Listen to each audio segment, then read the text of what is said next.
Lok Sabha election 2024 की पहले phase की वोटिंग खत्म हो चुकी है। अब पारी है दूसरे फेज की वोटिंग की। दूसरे फेज में छत्तीसगढ़ के 3 सीटों पर चुनाव होना है और वो 3 सीट है कांकेर, महासमुंद और राजनांदगांव। इन तीनों सीटों पर 26 अप्रैल को वोटिंग होनी है। छत्तीसगढ़ में लोकसभा की 11 सीट है और इन 11 सीटों में जो राजनांदगांव का सीट है वो सबसे ज्यादा हॉट सीट बना हुआ है। राजनांदगांव लोकसभा सीट में कांग्रेस की तरफ से भूपेश बघेल तो वहीं पर भाजपा की तरफ से संतोष पांडे को चुनाव मैदान पर उतारा है। एक तरफ जहां पर भूपेश बघेल छत्तीसगढ़ के पूर्व सीएम है और वहीं पर छत्तीसगढ़ कांग्रेस के एक महत्वपूर्ण चेहरे हैं और वहीं पर संतोष पांडे राजनांदगांव से ही सांसद है और बीजेपी ने एक बार फिर से उन्हें राजनांदगांव से ही उतारा है। बताया जा रहा है कि इस बार राजनांदगांव सीट में मुकाबला कांटे का होने वाला है। 2019 में संतोष पांडे ने कांग्रेस के भोलाराम साहू को हराकर जीत दर्ज की थी।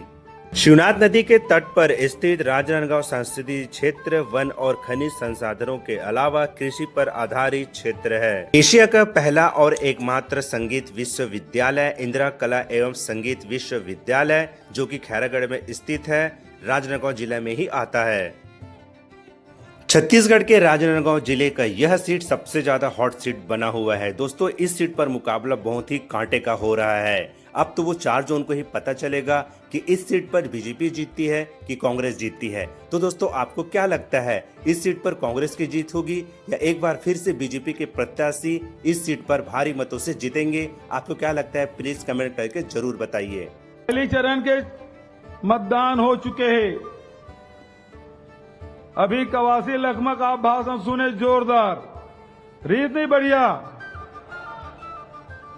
बस्तर के प्रथम चरण के चुनाव हो गए और वहां से छत्तीसगढ़ में जीत के शुरुआत भाई कवासी लखमा करे। जोरदार ताली बजा के स्वागत करो। 26 तारीख के 3 लोकसभा के चुनाव हुई और उसके बाद 7 लोकसभा तीसरा चरण में।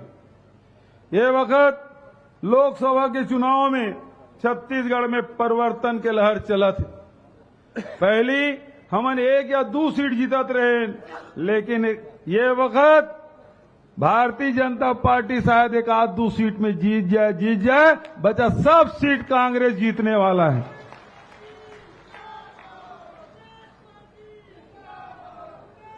भारतीय जनता पार्टी ठगे काम करे है,